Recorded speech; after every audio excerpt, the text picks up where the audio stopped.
Hey, good evening out there, my fellow backyard stargazers. This is John Kramer, host here of the At the Eyepiece show on YouTube.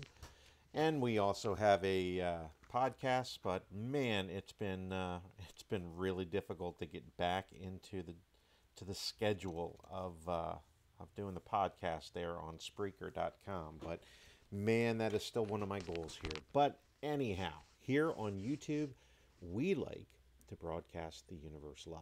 And tonight we are broadcasting, well, as you can hopefully see here, the moon.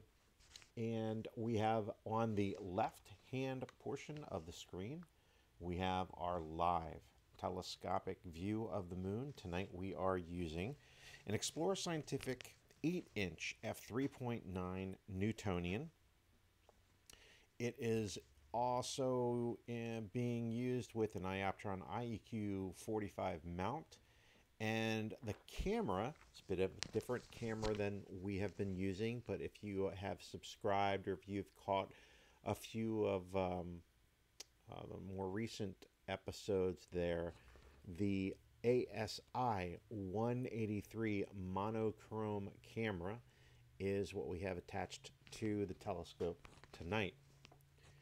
This is the non-cold version, by the way. This particular view is also using a capture software called SharpCap Pro version 3.1. Now, the ASI, I'm still putting it through its paces here. It is on loan to me from an astro-buddy, so I'm very fortunate to kind of get an idea of the capabilities of this camera. And I've had it for a little while. Of course, the skies have been absolutely horrible. But tonight has been okay. And very cold, but we are broadcasting, of course, live. As you saw the scope moving here. This way you know that we are looking at that view live, because I'm moving that back and forth. Now, on the right-hand portion of the screen, we're using another piece of software for this broadcast called the Virtual Moon Atlas. This is a free program that you can download. It does come for both Windows and Mac. I'm not sure about Linux, but I do know that Windows and Mac. And it's a great piece of software for identifying some of the lunar craters, rills, mountains, pretty much everything here. As you can see on the identification labels, hopefully that's coming through on the YouTube channel with some degree of clarity for us. The Mare are labeled Mare Nubium. I'm going to be pronouncing these horrifically probably this evening, so do forgive me. Mare Imbrium there on the lower right. Then we have the Mare Serenitatis, continuing to go to the left portion of our view there, Mare Crisium. Right above that is Mare Tranquillitatis. And finally, Mare Fecunditatis. Yes, all of these are in Latin.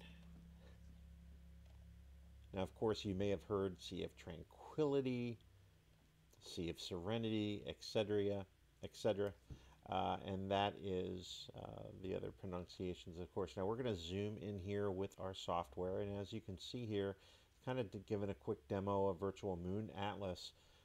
It's really great to label some of these prominent features here for us as we zoom in. So let's go ahead and get the telescopic view to match up a little bit to the actual view there from our Virtual Moon Atlas. So let's see what we can go ahead and get going here.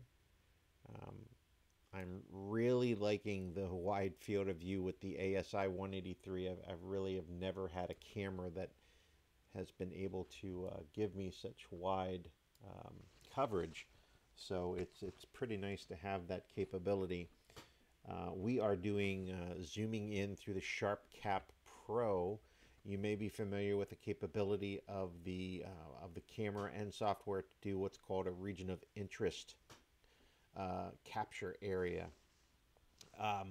Couple of things. I'm using an older Macintosh right now with parallels, and this device is the camera device. The ZWO ASI 183 is a USB 3.0 device, but I am connecting it up, and it's been working fine, really, with 2.0. However, I found that at these fast rates for Planetary Lunar, I haven't tried this, by the way, on solar, but boy, I'm hoping to tomorrow. With the faster rates, I've had a couple of freeze-ups. So just kind of keep that in mind for the broadcast here. In fact, periodically you may notice some lines coming in on the view from the camera. I think that just has to do with the speed going through. Interesting too, it's my tracking or the speed at which of my tracking. I guess I don't have very good alignment. I don't know, because the moon's kind of scooting out if I leave it going. All right, so let's go ahead. One of the coolest craters here that we can call our attention to is Clavius there at the top. I believe, let's see if you can see. Yes, you can actually see the cursor there. This is Clavius. It's just a really cool crater. It's got some small craterlets in the middle area there, and it's got some nice impact craters on the outer edge. So of course, during this particular phase of the moon, we got nice shadow effects going on there as well. So it's a really interesting crater to go ahead and scrutinize with binoculars. And of course, when you're stepping up to something larger like we are with a telescope, then we're really getting some good features. Now, of course, right here, the prominent crater with the raised peak, central peak, is Tycho. And that one is an awesome crater to view, probably when about you're getting close to full moon or at full moon, because the lunar rays that emulate from Tycho are just spectacular. It's one of the more prominent features on the moon that you can see in binoculars. So you might want to go ahead and check that out as we get closer to the full moon here. And being that it has ejecta, they do estimate that it's a relatively young crater formation. So that's just another little tidbit of info there. Let's go ahead and try to see if we can determine its relative size here based upon this view. And looks like the width of that crater is about 72 kilometers, if that is working out to be correct. All right. Bear with me here. I'm kind of doing this on the fly, not really too prepared with any type of notes for tonight's broadcast. I just figured, hey, I'm going to go ahead and start this up and share the view live and just kind of do my best as far as talking about some of the lunar features, because I got news for you. I don't know a whole lot of the lunar features, even though I have many years ago worked through the Lunar 100, I believe, from the Astronomical League. No, I have not gotten the pin because I haven't submitted it as an actual from an actually affiliated club.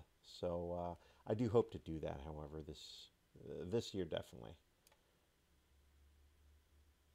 All right, so as we are scooting along here with the craters, let's go ahead and move our scope just a bit over. Oops, wrong way. One of the nice things about this ASI 183, I'll tell you, it's got a really wide field of view, and that is because the chip size is, let's bring up our chip size. I know it's like 15.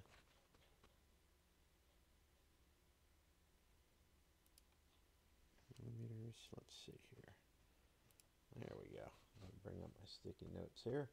All right, so our chip size on the ASI 183 is 15.9 diagonal. It's a 1-inch CMOS chip, which measures out to be 13.2 by 8.8 millimeters. So it's fairly good. It's a 20 megapixel camera. Its resolution is 5496 by 3672, and its pixel size pretty small at 2.4. Its quantum efficiency is also very, very good at 84%. So that's pretty is pretty darn nice there for a camera. Now you compare that to my other deep sky camera, and that was the Lodestar X2, which has been my predominant electronically assisted observing camera here for quite a few years. You're talking a big difference. You're talking a pixel size 8.2 by 8.4 and an image format resolution of 752 by 580. So you're really getting, let's see, here's the CCD image area, 6.4 by 4.75. So you're really jumping up quite a bit in capability from that great guider slash electronically assisted astronomy camera, no doubt. But it's really nice to have a camera that is able to go from doing some deep sky work, which we might be able to get to here in a little bit, to doing lunar as well as planetary, and hopefully tomorrow I'll be able to do it some solar. So it's a very versatile camera. All right, bear with me here. I'm going to go ahead and just get a few notes here listed off.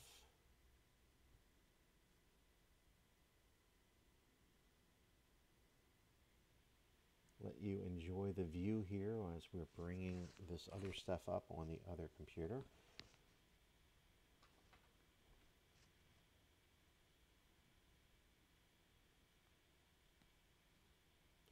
All right, I did want to go ahead and verify that we are able to go ahead and get a good stream through.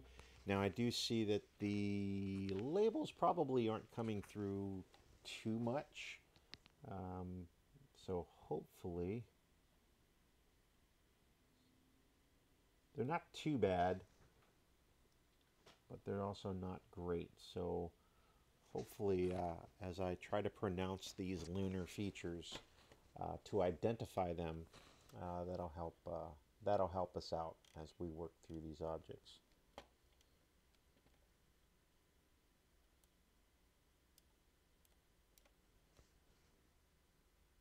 All right, so let's go through here on Mare Nubium. We have that pretty much centered up in the telescope field of view 2. I just move this over just a little bit more. Basically, what I wanted to identify are those craters that are prominent right there, right along the terminator.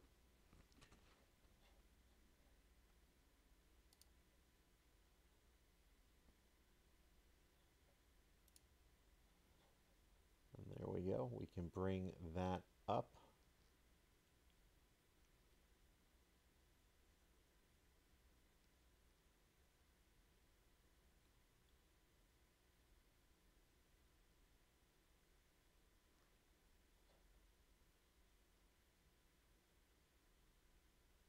Boliadus.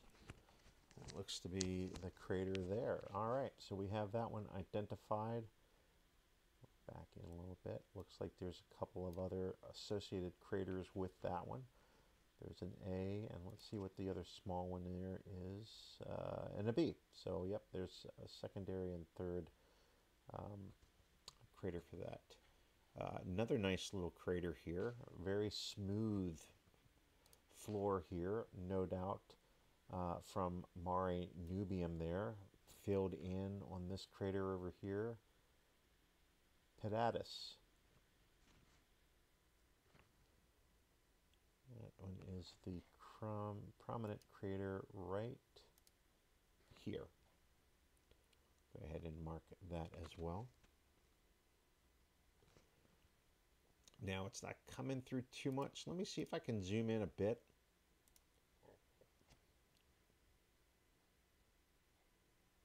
Yeah, our view might be a little bit better, but there is just a little bit of a hint of some central peak here in Pilatus, that crater here that we are looking at. And also another prominent feature here that I'm catching, it looks to be the straight wall. Let's double check here.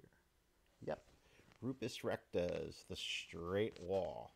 That is the feature that comes and goes, and I say comes and goes for us this evening at this resolution because of what's called the seeing. This is what is our atmosphere above where I am broadcasting from is a little bit turbulent this evening, and it's not allowing us to get as much clarity, consistent clarity, as would very steady air. So we are having this feature kind of come and go with us, but you can pretty much see that straight line right from this small crater here, which is Bert, and then you have the straight wall, which is a very prominent feature. Every backyard stargazer is probably familiar with that, Rupus recta. I'll leave that up here for a moment. Quite surprised by the amount of drift that I'm experiencing here.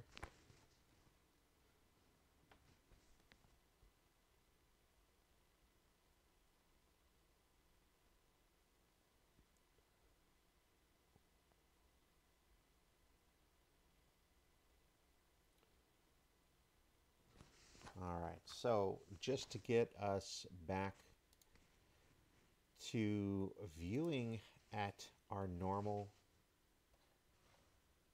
resolution. Here's a native resolution of this camera, I believe. And you can see we're getting the entire moon in the field of view here. I've never been able to do that with a combination of telescope and chip before. So I'm used to, well, many years with an 8-inch Schmidt Cassegrain, different focal lengths, of course, with different reducers. But unfortunately, smaller chip cameras, this is a gorgeous view of the entire moon. So I'm just going to leave that up here on the screen and let you soak that in. Let's zoom out a bit on our image here for our features. Let's see if it can identify, yeah, it does identify some of the other features when we're even zoomed out there, so that's pretty cool. Let's go ahead and highlight this other I think this one is Copernicus. Yep, that is Copernicus there. Prominent crater that is right here, just about center on the terminator here.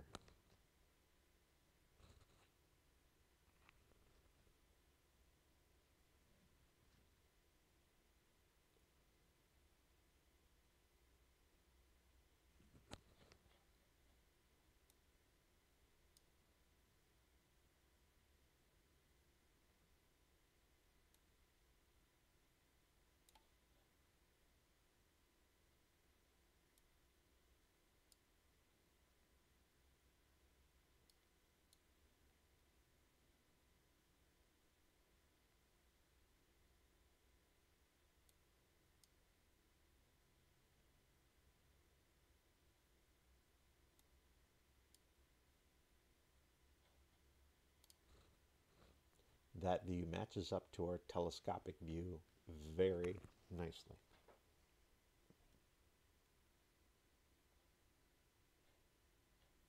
One of the great things about the moon is you don't need a large telescope really to enjoy it.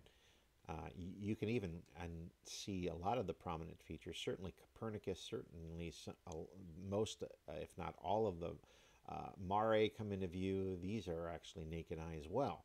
So you can really enjoy the moon if you step up even into a smaller aperture telescope, 50, 60, even 80 millimeter. Objectives can really give you a grand tour of some of the features there. on the moon. So don't think that you have to spend a lot of money to get into something very rewarding in astronomy, because even though we're using a lot of technology for this broadcast, you can get into it fairly economically and enjoy and start out working through identifying features yourself on the moon. I remember when I started out, it was basically a laptop with virtual moon atlas running next to me on the scope, and I would just kind of work through the Astronomical League's Lunar 100 list, try to find the features myself through the telescope, and it was just a lot of fun. You didn't need perfect skies. You could even do it through some clouds a little bit. The moon's a great deal of fun for astronomy. Very pleased too, one of the newer things that I've gotten for the Explore Scientific 8-inch f3.9 Newtonian reflector that I'm using here as the primary scope has been a coma-corrector. Hopefully tonight, if the weather remains clear, we will be able to get some other imaging done with that coma-corrector. And it did a very nice job of giving some pinpoint stars from the entire full resolution of the 183 camera on this telescope. So I was very pleased with that. It's actually a Baader MPCC MkIII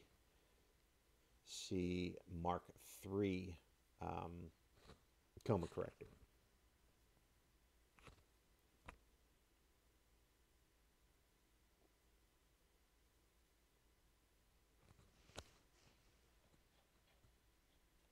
So let's go ahead and change our view here a bit.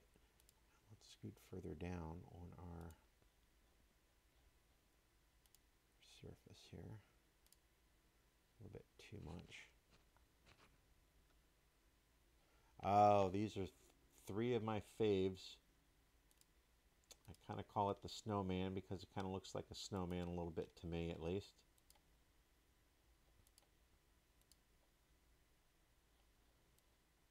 Let's bring this in just a bit. There's Ptolemus, Alphonsus, and Archimedes. No, Arzachel. So Arzachel here, or Arzachel, Alphonsus, the middle crater, and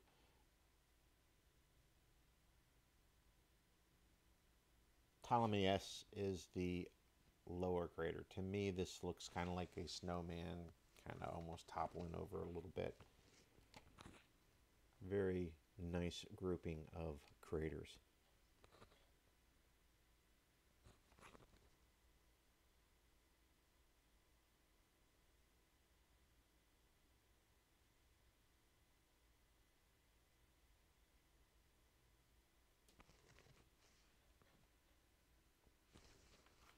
Okay, let's slowly move the scope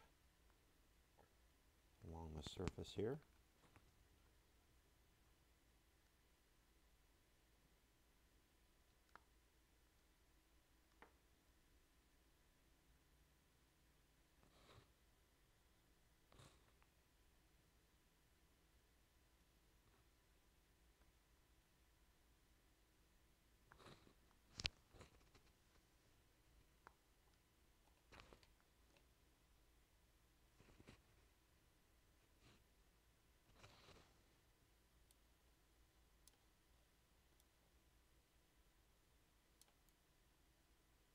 Beautiful lunar mountains here in the view.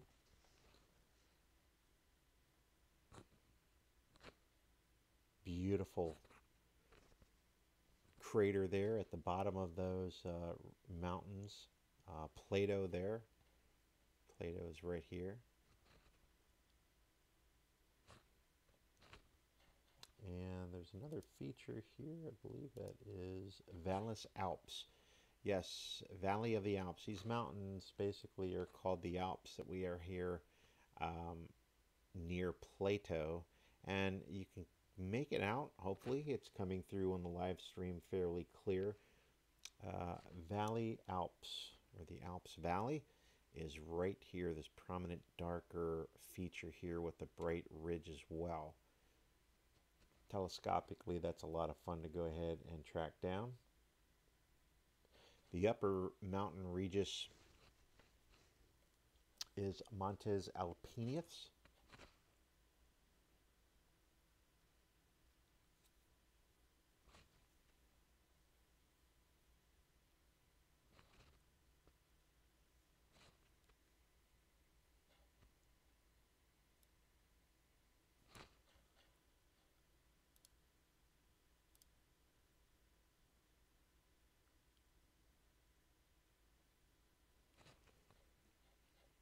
And I always like to track this little group down. This is a very small mountain range here within the middle of the craters, right below Archimedes here, and just to the right of Aristoteles. This mountain range here is Spitzbergen. I just think it's very pretty, being that there's so much flat area for Mare Imbrium here that it just stands out very nicely.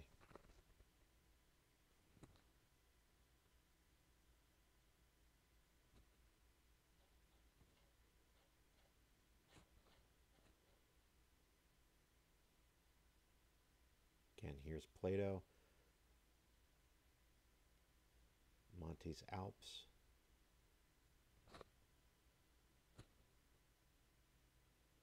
There's the Valley of the Alps, or Vallis Alps.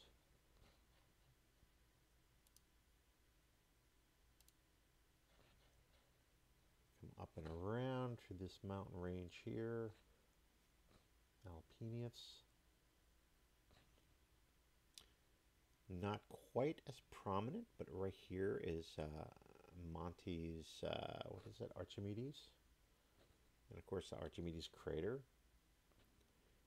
Aristoteles, and then there was the Montes Spitzbergen, or Spitzbergen, I believe it is.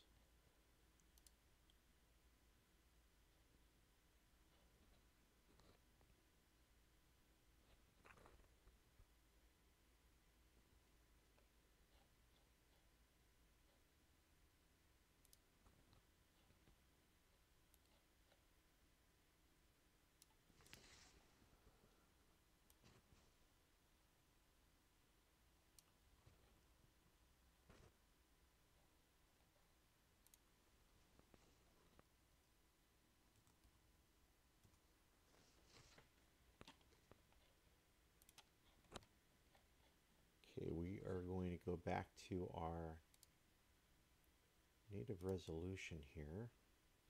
Again, we're using the zoom capabilities within the stars. Wow, that's quite a bit out. Within the SharpCap Pro software. The software, by the way, has really come a long way. I mean, you can use this software for lunar, as we're doing, but also astrophotography for lunar, solar, planetary, and one of the other capabilities that they've worked very hard on is electronically assisted astronomy too, with the live stacking. I did a very brief, I think the last time I might have been on YouTube, did a very brief broadcast of its capabilities for live stacking and electronically assisted astronomy. It's done an excellent job so far. All right, we're going to zoom out a bit here. We're going to leave this view up.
Okay, enjoy the field of view here. We're going to play a little bit of ambient music here in the background. And we'll let you enjoy the view. I'm going to step away for a moment from the broadcast, but I will be right back.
Back. We're going to go ahead and keep our broadcast relatively short this evening.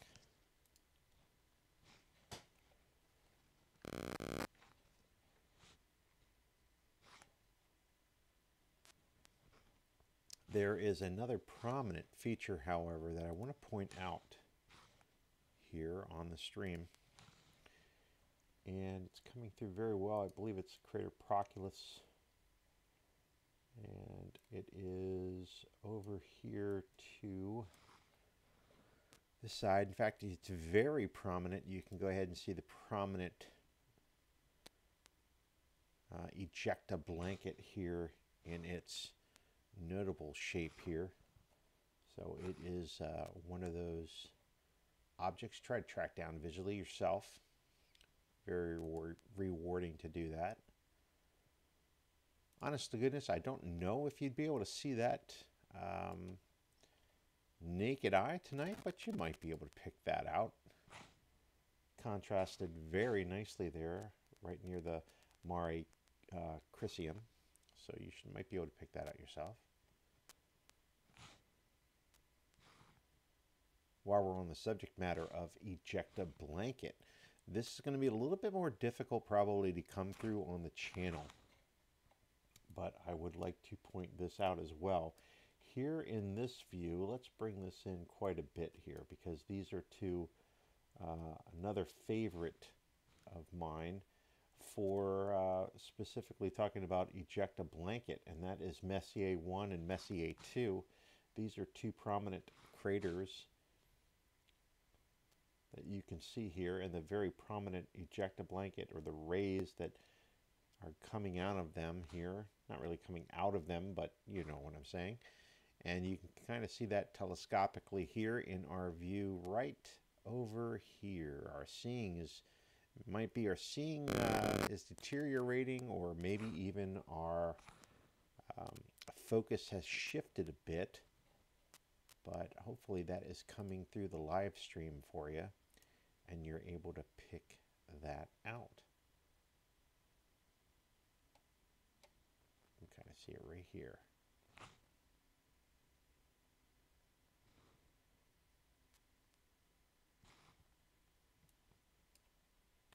And then finally, way up over here is going to be a pretty good size bright area. A lot of rays coming through that. Let me drop my exposure down just a bit. There we go. See if that's going to highlight that area a little bit better for us. Petavius A and B, or Petavius A and is a secondary crater to the main crater Petavius. Zoom in here. I can't even tell what it is, an E or an A. Give me one moment. Ah, it is. Okay, so Petavius. Prominent craters there that we are seeing, quite bright. All right, let's zoom back out here. Let's go back to our full field of view image. Because, man, that is just really pretty.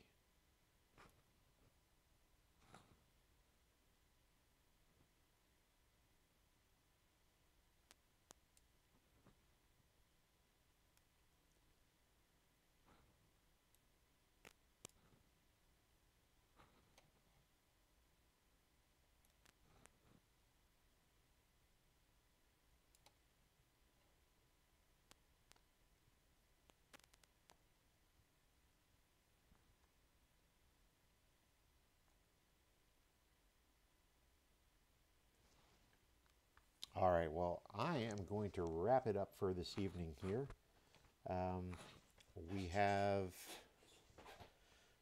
a little while later tonight, if things are going good here, maybe in a couple of hours as our moon gets a little bit lower, I hope to be doing some deep sky work as well. But let's go ahead up. I actually see that we've got a few people that just joined in. So actually, we'll leave this up for a little while because we are sharing the universe live right now. This is our live view, as you can see here on the image. On the left is our live telescope field of view here of the moon. And on the right, we are using Virtual Moon Atlas, a free program that you can download yourself to help identify these features for yourself as well. And we have the main features here highlighted in our program. Let's go ahead and zoom in just a little bit more here. And we'll leave this up for those that just joined to enjoy.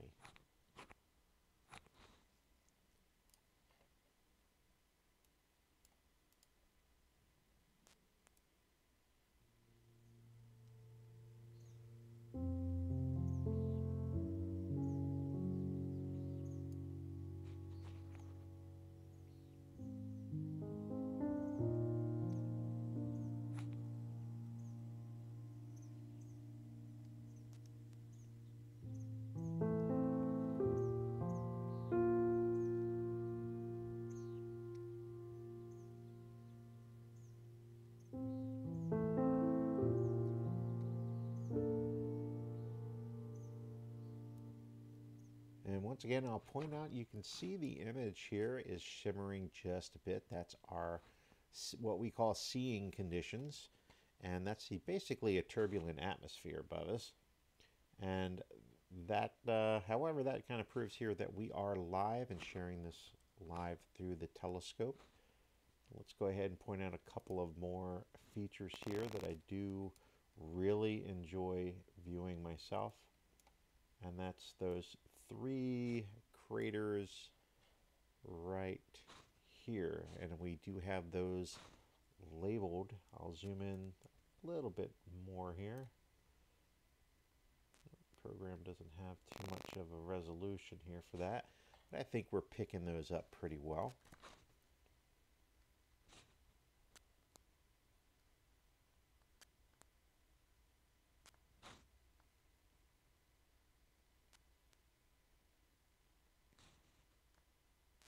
Scoot this down just a bit here. We'll increase our magnification just a bit, software magnification.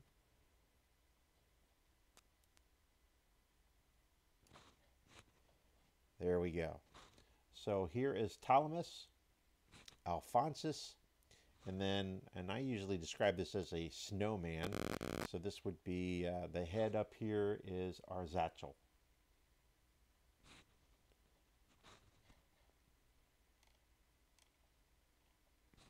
Very prominent crater there to the right in our field of view.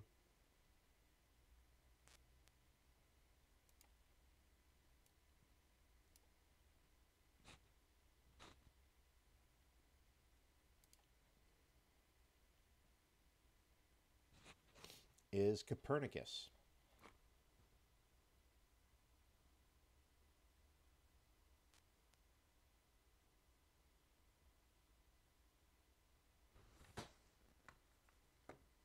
Well, thank you, KillCam King. Thanks for joining in. Enjoy the view.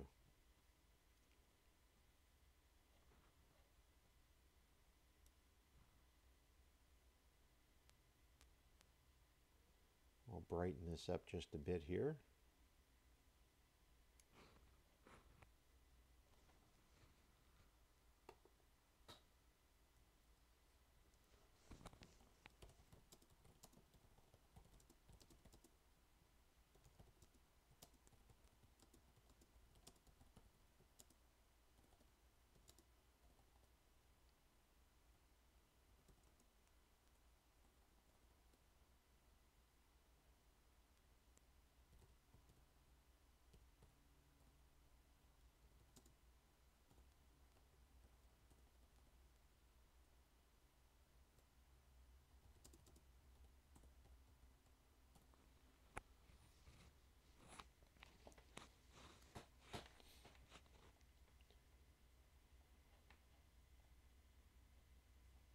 Copernicus is right here next to the what we call the Terminator. Lots of beautiful detail in Copernicus. Not only, hopefully it's coming through on the YouTube channel fairly well, but the crater walls are quite feature rich for this particular crater, as well as the crater floor. It has a number of prominent, you're probably picking that up through the view here as well, a number of prominent rises in the center of that crater. Telescopically, that's a lot of fun usually to try to track those down and tease out as much detail as you can.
See if we can get that centered up just a bit more for us.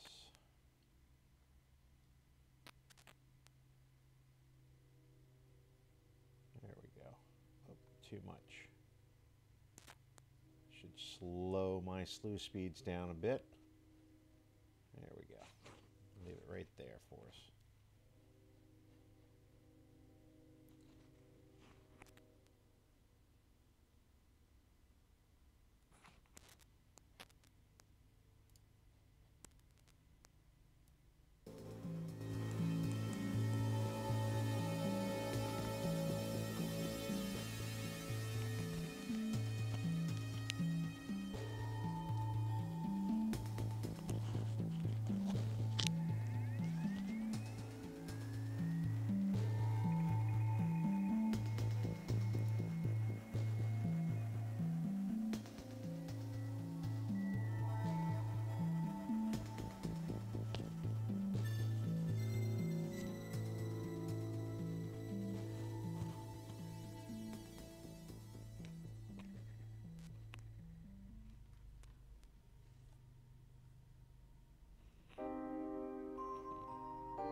Program view with our live view here.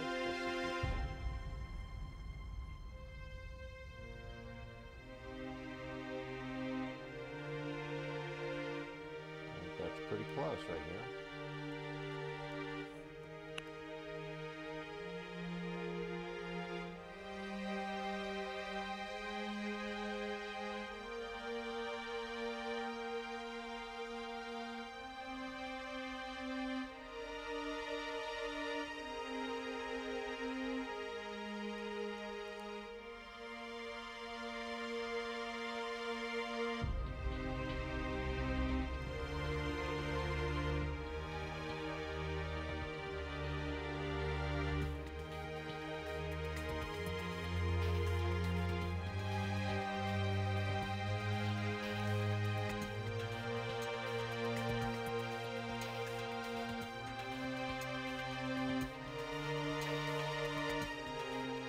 We'll call out these features here, and then we'll call it probably an end for this particular broadcast this evening.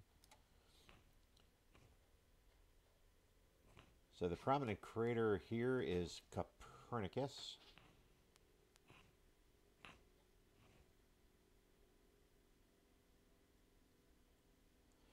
Next one here is Eratosthenes. And you have a number of mountain ranges here all through this area. This particular mountain range is Montes Alpenius, and Montes Archimedes here is in the Mare predominantly. It's one of the nicer features to go ahead and pick out. And then right below that is Archimedes, the crater.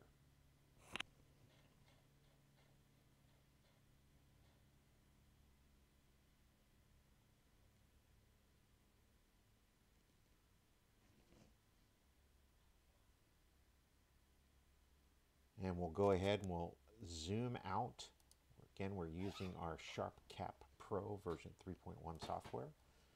We'll zoom out all the way to the widest resolution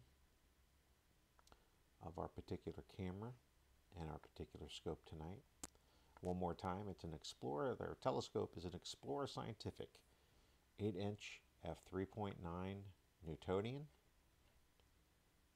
It's riding on an Ioptron IEQ Pro 45 mount.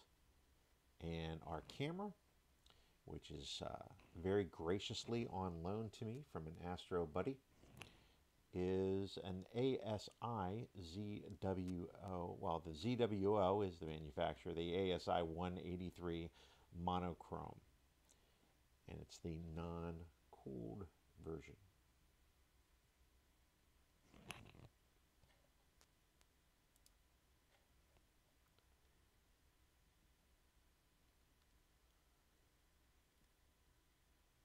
Well, that's a great question, KillCam King, and that particular mountain range that's in the field of view there, Montes Alpinius, has a highest peak of about 16,400 feet.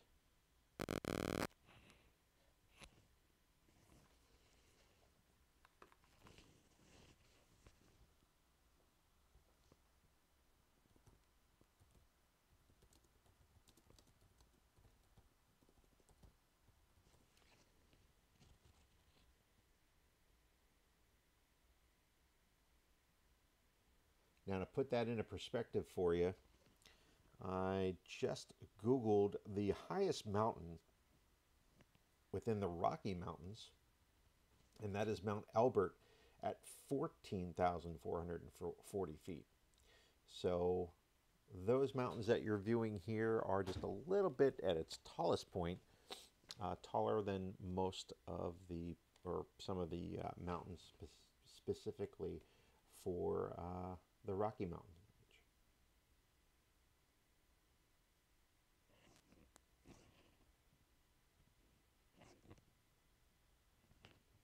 One of the great things about that Virtual Moon Atlas, the program that we are using here, is it does have these descriptions there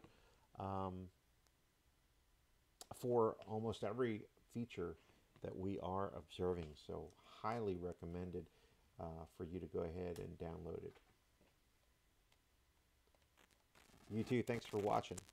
And that's going to be a wrap for this evening at the Eyepiece. If we do come back, it might be some deep sky work a little bit later on, but we're going to go ahead and put the paces through a little bit on the software so that I can get more familiar with utilizing the software both for lunar astrophotography and for electronically assisted astronomy. We're also going to be doing some deep sky later on. We'll get more familiar with some of the capabilities and really putting the Baader MPCC MkIII coma-corrector a little bit more through its paces to see how well that additional accessory has been working out for the Explore Scientific. I want to go ahead and thanks everybody for watching. Don't forget to hit the like if you like, hit the subscribe as well so you can go ahead and get all the episodes that are coming up right here at the Eyepiece. Thanks everybody for watching. Clear skies.